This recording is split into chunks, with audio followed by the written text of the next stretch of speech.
Hello, my friend. Time for our meeting this Thursday, September 18th.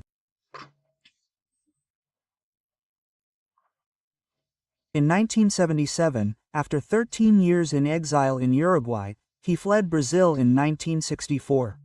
They say he was wearing the uniform of a soldier in the military brigade and crossed the border into Uruguay.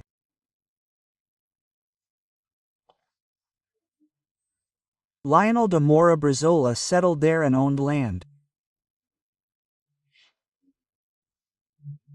And on September 18, 1977, the Uruguayan government, alleging he was meddling in political affairs between Brazil and Uruguay, expelled him.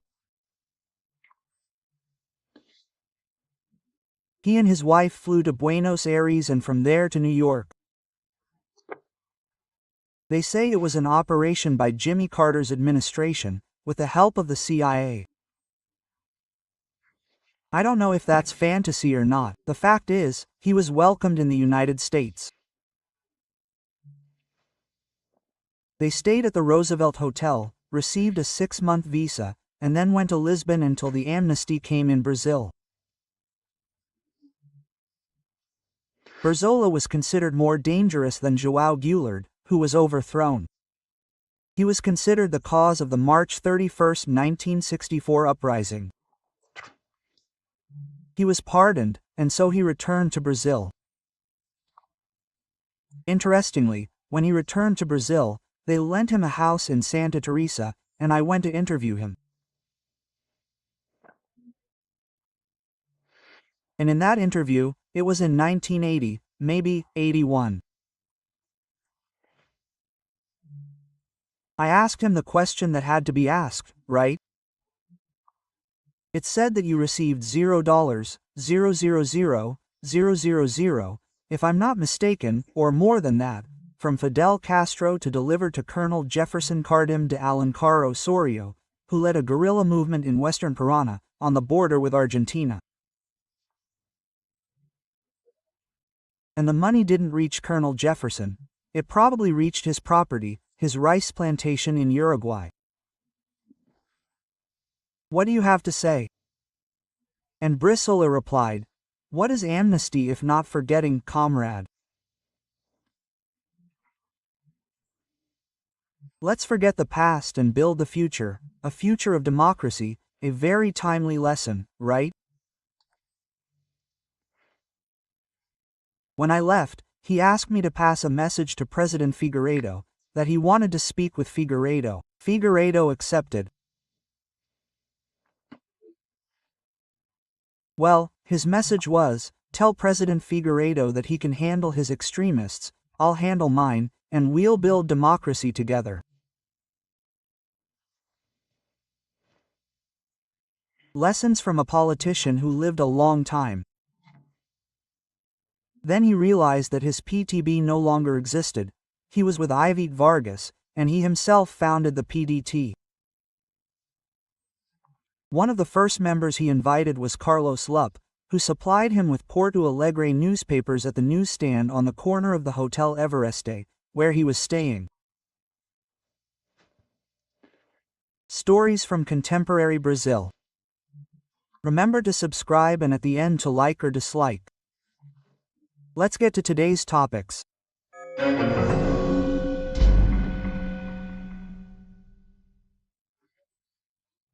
Well, when that constitutional amendment to shield deputies and senators from 353 votes in favor.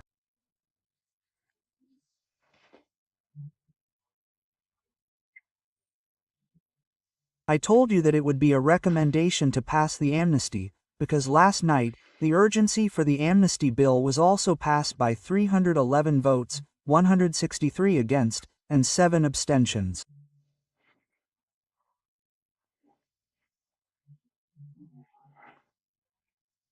Look at that, right now, the surprise, right? My friends told me, my God, the rapporteur is Paulinho from the Solidarity Trade Union, there won't be an amnesty, right? And Paulinho already made a statement before even starting the report. He already finished the report, saying that a broad, general, and unrestricted amnesty is impossible. People, in 1979, I participated when I was with Figueiredo. It was broad, general, and restricted to bloody crimes, murders, kidnappings, torture, bank robberies, you know, what else? For everything. It served everything and both sides, right? Because, as we know, you know, there was an internal revolutionary war, which is a war without rules of international conventions. And Brazil followed the path of the French armed forces in Algeria. Well, anything goes to win this fight, even outside the Constitution. And then they made an amnesty that affected both sides, right? Those who investigated and arrested, right, outside the Constitution, right?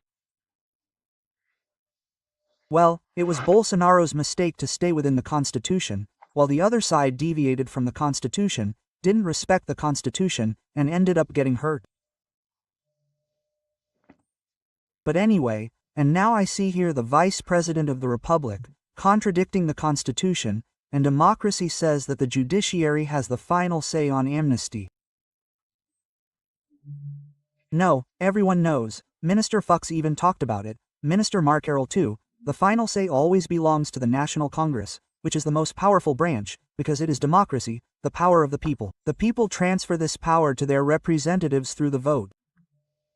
The National Congress has the vote to represent the people, it's in the Constitution, it is first among the branches, it is second in the first place, the President of the Republic, who has the most votes of all, has this power.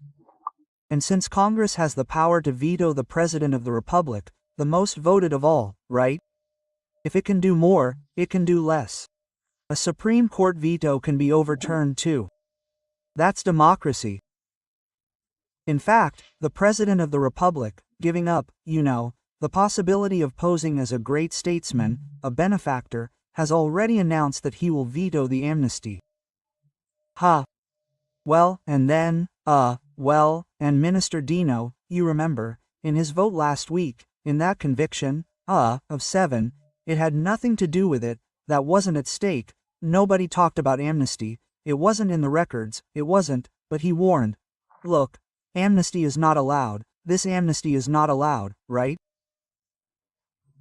The Supreme Court has already stated that crimes against democracy, against the democratic rule of law, are not subject to amnesty. The Supreme Court is above the Constitution. I'm not even going to respond, right? I'm just going to read the Constitution, which is clear, as Dr. Ulysses said. Anyone who can read the Constitution and understand what's written here. Article 5 is about individual rights and duties, right? Yeah, and it's a permanent clause.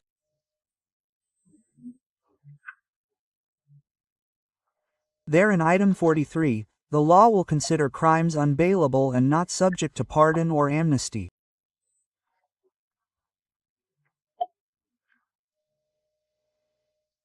Now come the crimes that are not subject to amnesty.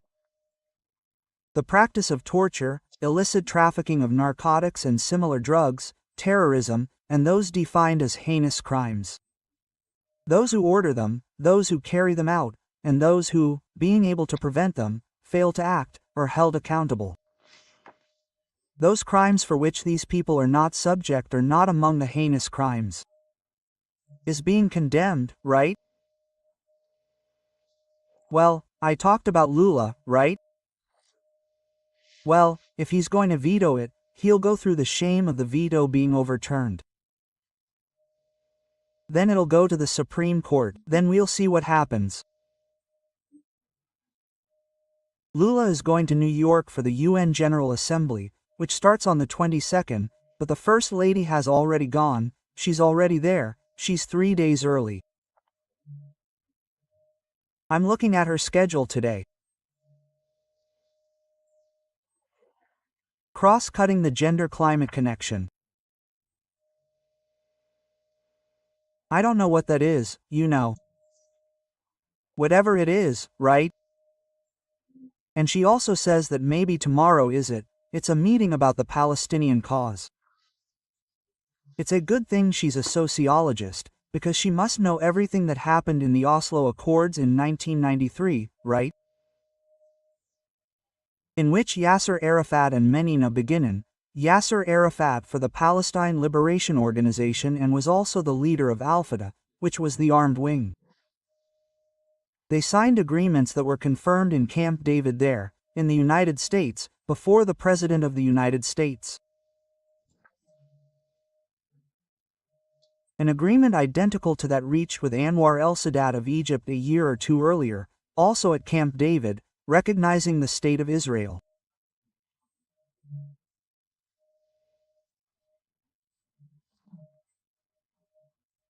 The Palestine Liberation Organization recognizes the State of Israel and begins a transition to a State of Palestine in the Gaza Strip and Cisjordan.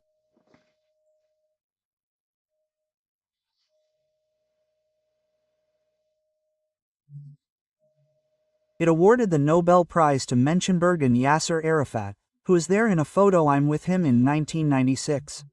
He received the Nobel Peace Prize because of this. And look, do you remember? They were all assassinated. Anwar el-Sadat was assassinated at a military parade. Those parading were armed. Menschenberg was stabbed, and Yasser Arafat went to Paris for treatment, but it was, they say, one of those poisons that leaves no trace.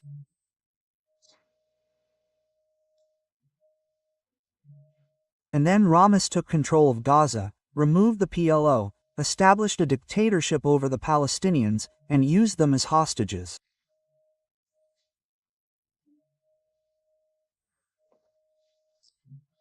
Permanent, like armor, always launched rockets against Israel from inside hospitals, schools, had ammunition reserves even in UN locations, right?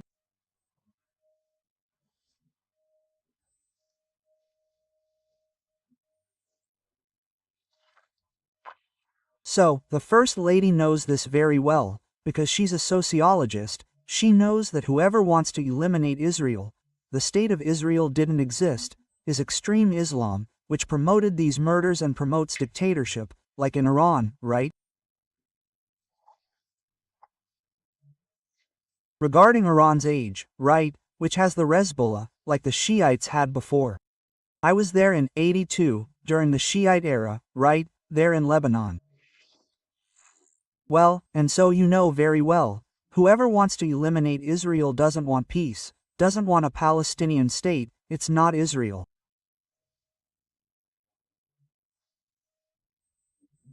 Well, Ramos is extreme Islam, right, which messed up Syria, messes up Lebanon, right, and receives all the support of Iran, as do the Houthis. That's the point, but of course, the sociologist, who is the First Lady, knows everything. That. From Brasilia, Alexandre Garcia.